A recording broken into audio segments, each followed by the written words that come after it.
এক অনাড়ম্বর অনুষ্ঠানের মধ্য দিয়ে ত্রিপুরায় শুভ সূচনা হলো খেলো ইন্ডিয়া জাতীয় ইউনিভার্সিটি গেমসের যোগাসন প্রতিযোগিতা।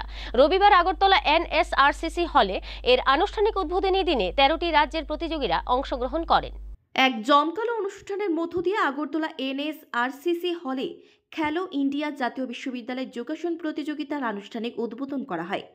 রবিবার NSRCC জিমন্যাস্টিক হলে 3 দিন ব্যাপী প্রতিযোগিতা শুভ সূচনা লগ্নে উপস্থিত ছিলেন ত্রিপুরা বিশ্ববিদ্যালয়ের রেজিস্ট্রার দীপক শর্মা, যুব বিষয়ক ও ক্রীড়া দপ্তরের অধিকর্তা সত্যব্রত নাথ, সচিব প্রদীপ কুমার চক্রবর্তী সহ অন্যান্যরা।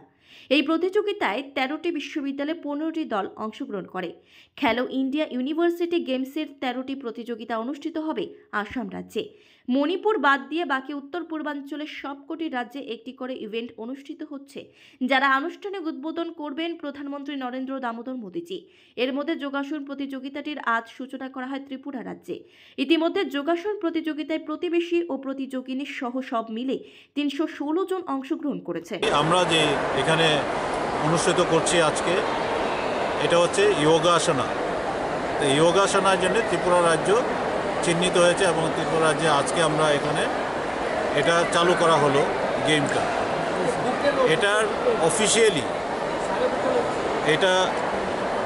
এই গেমটার অফিসিয়ালি যে ইনগুরেশন, এটা মাননীয় ভারতের প্রধানমন্ত্রী ওনার হাত ধরে হবে ভিসি মোডে। সেখানে ministry of youth affairs and স্পোর্টসের মাননীয় মন্ত্রী অনুরাগ সিং ঠাকুর সাহেব ওখানে থাকবেন।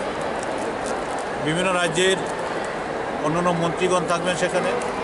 আমাদের রাজ্যের মাননীয় মন্ত্রী ক্রীড়া ও যুব বিষয়ক উনিও থাকবেন সেখানে, টিঙ্কু রায় মহোদয়।